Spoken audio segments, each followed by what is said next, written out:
तो पीडीए को न्याय दिलाने का हम लोग का काम समाजवादी अधिवक्ता सभा एक धर्म के रूप में करेगी।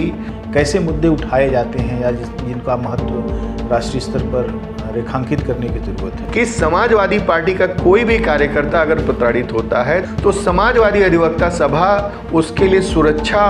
बहुत सारे पत्रकारों पर फर्जी मुकदमे लादे गए, तो ऐसे में समाजवादी अधिवक्ता सभा अपनी भूमिका कहाँ देखती, किसके साथ खड़ी है, कैसे खड़ी है? आदि लोगों की सुरक्षा समाजवादी अधिवक्ता सभा के माध्यम से की जाए।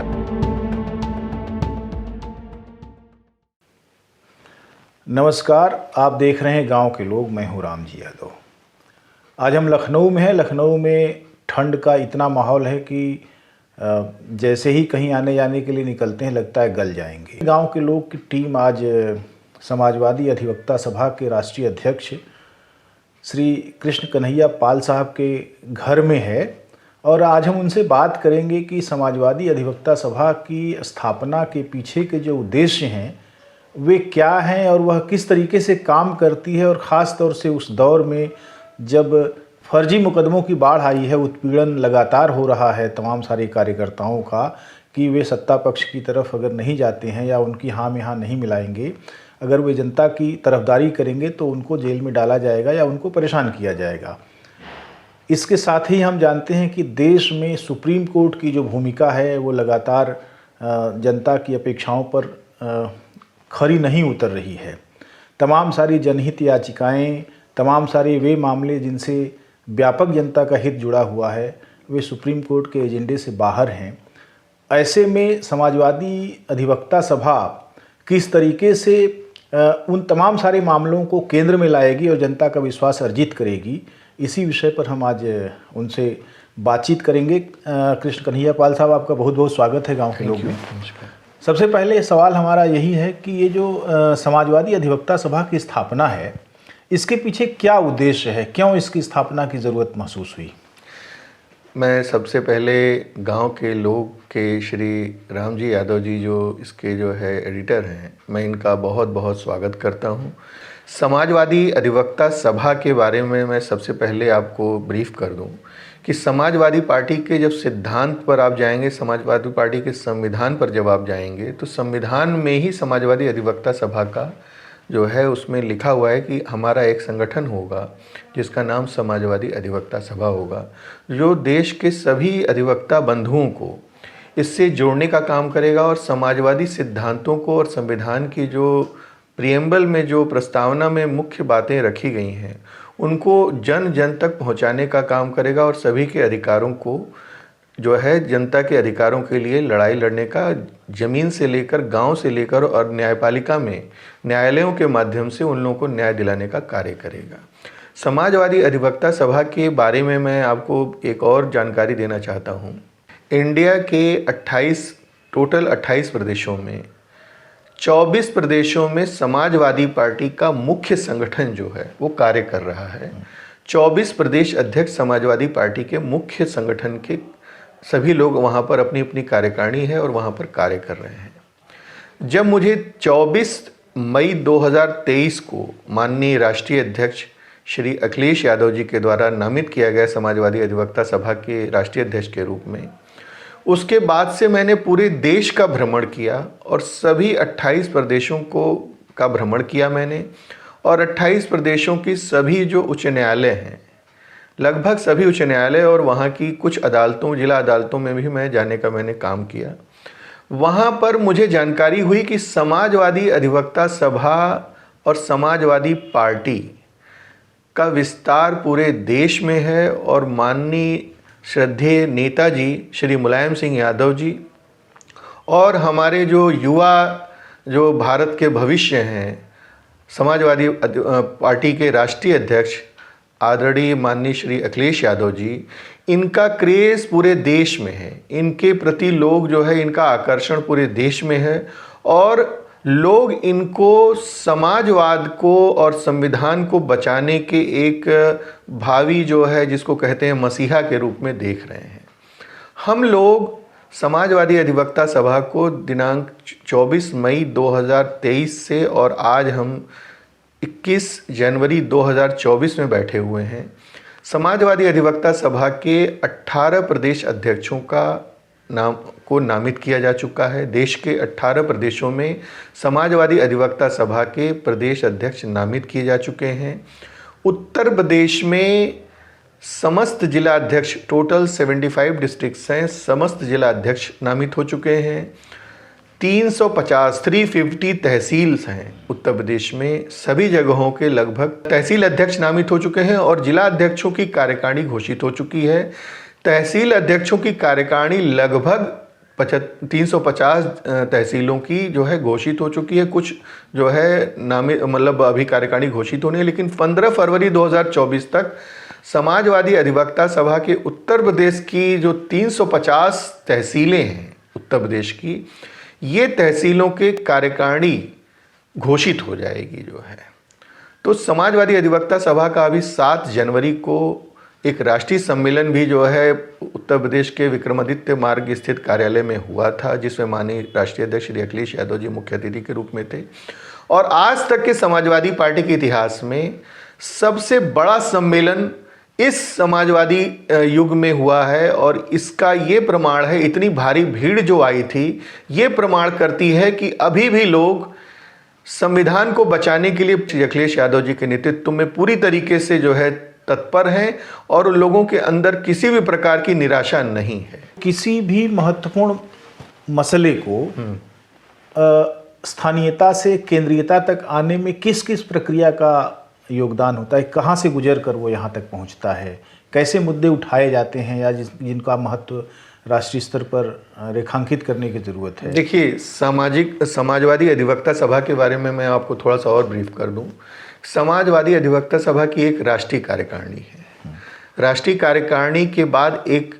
सभी जो 18 प्रदेश अध्यक्ष अभी तक नामित हुए हैं वो प्रदेश अध्यक्ष हैं, उनकी अपनी कार्यकारिणी होती है। फिर उस प्रदेश अध्यक्ष जो हैं अपने प्रदेश के जिला अध्यक्षों को नामित करते हैं, डिस्ट्रिक्ट प्रेसिडेंट्स को नामित करते हैं। फिर वो डिस्ट्रिक्ट प्रेसिडेंट जो होते हैं वो तहसील, क्योंकि जो हमारी न्यायपालिका की जो व्यवस्था है सबसे बॉटम लाइन पर जो हमारी है वो तहसील जो है सबसे पहला न्यायालय होता है, तहसील होती है। और तहसील न्यायालय के ऊपर जो है तहसील, जो हमारा अधिवक्ता जहाँ जहाँ प्रैक्टिस करता है, तहसील के ऊपर राजस्व में तो देखिए एसडीएम होता है, एसडीएम के ऊपर कमिश्नर, डीएम होता है, डीएम के ऊपर कमिश्नर होता है, कमिश्नर के ऊपर राजस्व परिषद होता है, उसके ऊपर हाईकोर्ट होता है। लेकिन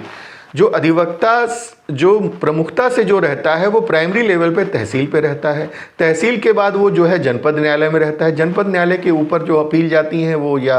जो हमारी माननीय उच्च न्यायालय बने हुए हैं, और सबसे सर्वोच्च न्यायालय जो है केवल एक दिल्ली में है हमारा जो है संविधान की व्यवस्था के अंतर्गत। तो जो समाजवादी अधिवक्ता सभा है ये अपने तहसील से लेकर के और सर्वोच्च न्यायालय में हर जगह पर अपनी जो कार्यकारिणी है हर जगह घोषित कर रहा है। और अभी 7 जनवरी को जो एजेंडे की बात आपने किया कि न्याय किस प्रकार से हम लोग दिलाएंगे, समाजवादी अधिवक्ता सभा ने दिनांक 7 जनवरी 2024 को जिसको माननीय राष्ट्रीय अध्यक्ष श्री अखिलेश यादव जी ने बिल्कुल प्रमुखता से ये बात कही है कि ये बात जन जन तक जानी चाहिए और तहसील स्तर और गांव स्तर तक जानी चाहिए। जो प्रमुख एजेंडे हैं समाजवादी अधिवक्ता सभा के हैं कि बूथों पर अधिवक्ताओं की भूमिका सुनिश्चित की जाए। जो हमारी समाजवादी अधिवक्ता सभा के प्रमुख एजेंडा है कि बूथ जहां पर चुनाव का जो प्राइमरी हमारा बूथ होता है, जहां पे वोट करते हैं मतदाता, वहां पर समाजवादी अधिवक्ता सभा की कार्यकारिणी और उनके लोग,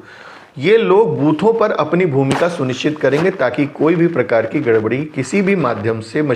सरकारी मशीनरी के द्वारा न की जाए। सेकंड, जो हमारी जो समाजवादी अधिवक्ता सभा का जो सेकंड एजेंडा, प्रमुख एजेंडा है, वो वोटर लिस्ट के संशोधन पुनरीक्षण में समाजवादी अधिवक्ता सभा की कमेटी की भूमिका सुनिश्चित करने की बात की गई है। थर्ड जो है कि पार्टी के कार्यक्रम होते हैं और उसमें जो कार्यकर्ता पार्टिसिपेट करते हैं उनको पुलिस द्वारा, ये आजकल एक चलन हो गया है कि अगर कोई भी आदमी आजकल जो है समाजवादी अधिवक्ता सभा या समाजवादी कार्यकर्ता वो सरकार के विरुद्ध कोई जो हमारे जो राइट्स दिए हैं, राइट टू प्रोटेस्ट, संविधान के द्वारा जो प्रोटेस्ट का अधिकार दिया गया है, उसके तहत भी अगर कोई आज जो है जनता का व्यक्ति कोई भी, चाहे वो डिस्ट्रिक्ट मजिस्ट्रेट कोई रिप्रेजेंटेशन ही देने जाता है, तो उसको पिनलाइज किया जाता है, प्रताड़ित किया जाता है, चाहे उसके बिजनेस सेंटर्स हों, चाहे वो जहाँ से भी उसका रोजगार का साधन हो, या डायरेक्ट पुलिस उसको उठा लेती है जो है। तो प्रताड़ित जितने लोग भी समाजवादी अधिवक्ता सभा का ये एक प्रमुख एजेंडा है, और मैं ये पूरी तरीके से माननीय राष्ट्रीय अध्यक्ष जी इस बारे में संवेदनशील हैं, हमारे श्री अखिलेश यादव जी, कि समाजवादी पार्टी का कोई भी कार्यकर्ता अगर प्रताड़ित होता है तो समाजवादी अधिवक्ता सभा उसके लिए सुरक्षा, हर प्रकार की सुरक्षा, न्यायपालिका में हो, चाहे उसको पुलिस प्रताड़ना से बचाने की सुरक्षा हो, ये पूरी तरीके से हम लोग वहाँ पर अधिवक्ता सभा के लोग उस एक प्राइमरी कार्यकर्ता, जो छोटा से छोटा कार्यकर्ता भी होगा, उसके साथ हम लोग खड़े मिलेंगे उसकी सुरक्षा के लिए, जो है उसको न्याय दिलाने के लिए। जैसे आपने ये बताया कि समाजवादी अधिवक्ता सभा काफ़ी पहले से अस्तित्वमान थी, नई कार्यकारिणी बनाई गई जिसके दायित्व आपको जिसका सौंपा गया, क्या स्थानीय स्तर पर पहले से लड़ रहे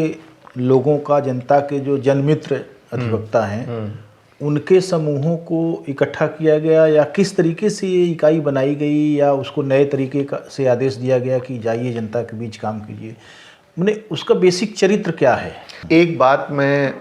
आपके माध्यम से समाजवादी पार्टी के सभी कार्यकर्ताओं को ये मैं मतलब आश्वस्त करना चाहता हूँ और जानकारी देना चाहता हूँ कि समाजवादी पार्टी के लोग माननीय नेताजी के और माननीय श्री अखिलेश यादव जी के विचारों से बहुत ज़्यादा प्रभावित हैं। वो किसी भी प्रकार की जो आजकल जो पार्टी सरकार में है उसके पीछे जो स्वयंसेवी संगठन लगे हुए हैं, समाजवादी पार्टी के कार्यकर्ताओं में और समाजवादी पार्टी से जुड़े हुए जितने भी अधिवक्ता हैं, उनके अंदर विचारधारा से वो पूरी तरीके से लैस हैं। ये तो माननीय राष्ट्रीय अध्यक्ष जी के आशीर्वाद से ये संगठन का जो है पुनः जो है इसको फिर से हमें 2016 के बाद ये पद खाली था, 2016 के बाद जो है 2023 में उन्होंने मुझे राष्ट्रीय अध्यक्ष बनाया है इस जो है अधिवक्ता सभा का। तो ये मुझे ऑलरेडी ये था कि ये लोग ऑर्गेनाइज नहीं थे, संगठित नहीं थे। माननीय राष्ट्रीय अध्यक्ष जी के आशीर्वाद से उनके आदेश के अनुपालन में और हमारे अपने जो साथ काम करने वाले अधिवक्ता लोग हैं, वो सभी लोगों ने जो है इसको संगठन करने का, मतलब ये किसी व्यक्ति विशेष या मेरे ही केवल इनिशिएटिव से ये संभव नहीं हो सकता था। सभी लोग विचारधारा से ओतप्रोत हैं और उनके अंदर एक आग है, एक उनके अंदर मतलब ये तड़पन है कि समाजवादी लोगों की सुरक्षा समाजवादी अधिवक्ता सभा के माध्यम से की जाए, और समाजवादी जो विचारधारा है, जो संविधान की विचारधारा है, जो हमारी प्रस्तावना की विचारधारा है, उसको जन जन तक हम लोग ले जाने का काम किया जाए हम लोग के माध्यम से। तो वकील की ज़रूरत सबको पड़ती है, तमाम सारे मुकदमे, तमाम सारे मामले जो है सबके फंसे हुए हैं, हर घर में मुकदमेबाजी का माहौल चल रहा है। लेकिन एक ये होता है कि जो नैरेटिव बना दिया गया कि समाजवादियों ने पूरी तरह से जनता के हितों की अनदेखी की और अपनी जेबें भरी, इस नैरेटिव से मुक्ति का क्या उपाय समाजवादी अधिवक्ता सभा निकालेगी? पहली बात तो इस नैरेटिव को सिरे से खारिज करता हूँ, और समाजवादी अधिवक्ता सभा की तहसील की इकाई, जो हमारे मुख्य, जो आपने जो कहा कि लोगों के अपने मामले हैं, सबसे जो महत्वपूर्ण जो समाजवादी पार्टी का योगदान रहा, वो सन 2016 में एक राजस्व संहिता में एक अमेंडमेंट किया गया, जिससे बहुत सारे ऐसे जो लोगों के बीच में जो मतलब समझ लीजिए कि डिस्प्यूट्स होते थे राजस्व कानून को लेकर के, समाजवादी पार्टी की ही एक आज़ादी के बाद से पहली सरकार है जिसने राजस्व संहिता में संशोधन करके और लोगों को न्याय दिलाने के लिए एक जो है न्याय दिलाने का काम किया था, और राजस्व जो विवाद थे उसको निपटारे करने के लिए एक जो है राजस्व संहिता में सन 2016 में अमेंडमेंट किया था। दूसरी चीज़, समाजवादी अधिवक्ता सभा का तहसील स्तर का जो संगठन है, वो ज़्यादातर विवाद के जो मामले हैं वो बहुत छोटे छोटे पेटी मामले हैं, उनको निपटारे के लिए और एक और हम लोगों ने वो किया है कि समाजवादी अधिवक्ता सभा के लोग, जो भी अधिवक्ता लोग हैं, वो किसी भी गरीब से किसी भी प्रकार की अपनी फीस की बात नहीं करेंगे। वो लोग स्वयं उनके पास जा करके डोर टू डोर और इसकी एक पूरी लिस्ट बनाएंगे और किसी भी प्रताड़ित, चाहे वो प्रशासन के द्वारा प्रताड़ित हो या किसी भी माफिया तंत्र के द्वारा प्रताड़ित व्यक्ति हो, अगर उसके किसी भी ज़मीनी विवाद, कोई भी ज़मीनी विवाद हो रहा है तो उसमें उनको पूरी तरीके से उनके साथ खड़े होकर के उनको न्याय दिलाने का काम करेंगे। पिछले एक दशक की जो भारतीय राजनीति है उसके चरित्र में एक ख़ास बात थी कि उसने विरोध की उन तमाम सारी आवाज़ों को दबा दिया जो कहीं कोई आंकड़ा पेश करती थी कि गड़बड़ी यहाँ हो रही है, और उसमें दो पक्ष तो साफ साफ दिखाई पड़ते हैं। एक तो जनहित याचिकाओं को पूरी तरह से दरकिनार कर दिया गया। हालांकि आंकड़े बता रहे हैं कि करोड़ों लोगों ने आरटीआई डाली और उनको सूचनाएं नहीं दी गईं, गोपनीयता का सवाल बनाया गया। ऐसे में समाजवादी अधिवक्ता सभा और उसके अध्यक्ष के रूप में आपकी क्या भूमिका होगी? जनहित याचिकाओं और आरटीआई को लेकर जो एक भूमिका है जनता की और जनपक्षधर लोगों की, उसको कैसे रिवाइव करेंगे? जनहित याचिका जो जिसको हम लोग पब्लिक इंटरेस्ट लिटिगेशन कहते हैं, PIL कहते हैं आम भाषा में, वो आर्टिकल 226 में ही माननीय उच्च न्यायालय हाई कोर्ट्स में दाखिल होती है और सुप्रीम कोर्ट में आर्टिकल 32 में वहाँ पर दाखिल की जाती है। दूसरी बात यह है कि जनहित याचिका का प्रचलन जो है बहुत तेज़ी से उछला था और बहुत तेज़ी से ये लोगों के हितों के लिए काम कर रही थी, लेकिन उसी में कुछ तत्व तो ऐसे ज़रूर आ गए थे जिन्होंने इसका दुरुपयोग भी किया। जो है, मैं ये कतई मानने को तैयार नहीं हूँ कि हमारी माननीय उच्च न्यायपालिका या हमारा माननीय उच्चतम न्यायालय किसी भी प्रकार से जो है जनहित याचिकाओं के प्रति असंवेदनशील है, क्योंकि मैंने अभी जो है लगभग जो है मेरे 10-15 मुकदमे मेरे जो है यही जनहित याचिकाओं के जो है माननीय उच्च न्यायालिका और उच्च न्यायपालिका और माननीय सुप्रीम कोर्ट में लंबित हैं। और माननीय उच्च न्यायपालिका में सबसे जो प्रमुख मेरा जो है मुकदमा जो है केस वहाँ PIL पेंडिंग है, वो है जातिगत जनगणना का मुद्दा। जातिगत जनगणना का मुद्दा मैंने जो है माननीय सुप्रीम कोर्ट में जो है अपनी तरफ से कृष्ण कन्हैया पाल बनाम यूनियन ऑफ इंडिया का जो मुकदमा था, ये मैंने माननीय उच्चतम न्यायालय में दाखिल किया था, जिसमें माननीय उच्चतम न्यायालय ने संज्ञान लेते हुए भारत सरकार को, यूनियन ऑफ इंडिया को नोटिस जारी किया काउंटर फाइल करने के लिए। माननीय उच्चतम न्यायालय में जो है यूनियन ऑफ इंडिया ने अपना काउंटर फाइल भी कर दिया है और हम लोगों का रिजॉइंडर भी जो है वहाँ फाइल हो चुका है। और हम लोग जो है इसकी फाइनल हियरिंग की जो डेट है वो जो है अभी पिछले डेट में भी सुनवाई थी, अगले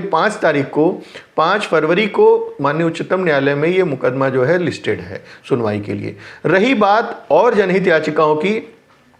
उत्तर प्रदेश में जो आरक्षण व्यवस्था जो नगर पालिकाओं में थी, जिसमें आपने सुना होगा कि यहाँ पर हाईकोर्ट ने आदेश कर दिया था कि जो है पिछड़ों का आरक्षण शून्य कर दिया था जो है, जिसके बाद ये मैटर हम लोग सुप्रीम कोर्ट में गए थे। सुप्रीम कोर्ट ने कहा कि यहाँ पर एक उत्तर प्रदेश सरकार को आदेशित किया कि आप डेडिकेटेड जो OBC डेडिकेटेड कमेटी बनाइए और OBC का जो है सर्वेक्षण कीजिए। जो उत्तर प्रदेश सरकार ने आनन फानन में गलत तरीके से जो है 2011 के आधार पर जो है एक सर्वे रिपोर्ट दे करके और यहाँ पर आरक्षण व्यवस्था नगर पालिकाओं में लागू कर दी, जिसको मैंने यहाँ पर ऑल इंडिया बैकवर्ड फेडरेशन और लोकहित प्रहरी 2 संस्थाओं की तरफ से यहाँ पर जनहित याचिका जो है, चूँकि जो 50% जो आरक्षण हमारी जो नगर पालिकाओं में जो दिया जा रहा है आरक्षण, उसको कहीं ना कहीं से इस सरकार ने जो है कम करने का काम किया, लोगों को बेवकूफ़ बनाने का काम किया। आरक्षण का प्रतिशत, चाहे वो पिछड़ी जाति हो, अनुसूचित जाति हो या अनुसूचित जनजाति हो, इसको आरक्षण का प्रतिशत इन्होंने कम कर दिया, जिसको लोकहित प्रहरी संस्था की तरफ से, जिसके अध्यक्ष श्री रामलगन सिंह यादव जी हैं, उनकी तरफ से जो है यहाँ पे माननीय उच्च न्यायालय लखनऊ खंडपीठ में मैंने जो है याचिका दायर की, जिसमें फिर माननीय उच्च न्यायालय ने संज्ञान लिया और उत्तर प्रदेश सरकार को नोटिस जारी किया। उत्तर प्रदेश सरकार ने इसमें काउंटर दाखिल कर दिया। हम लोग का रिजॉइंडर यहाँ पर अभी तैयार हो रहा है और वो फाइल होने की दशा में है और जल्द ही इसकी फाइनल हियरिंग की सुनवाई होगी। इसी से रिलेटेड लगभग 1 दर्जन याचिकाएँ विभिन्न लोगों की तरफ से, जो उत्तर प्रदेश में जो आरक्षण व्यवस्था जो माननीय नेताजी श्री मुलायम सिंह यादव जी ने जो लागू किया था 1994 एक्ट के तहत, जिसमें 27% आरक्षण जो है वो पिछड़ों को, 21% आरक्षण अनुसूचित जाति को, 2% आरक्षण अनुसूचित जनजाति को, जो 50% टोटल आरक्षण देने की बात उन्होंने जो व्यवस्था लागू किया था, ये जो वर्तमान सरकार है ये लगातार हर विभाग में, चाहे वो अभी पंचायती राज की जो भर्तियां रही हों, चाहे अभी 25 विभागों में निकली हुई भर्तियां हों,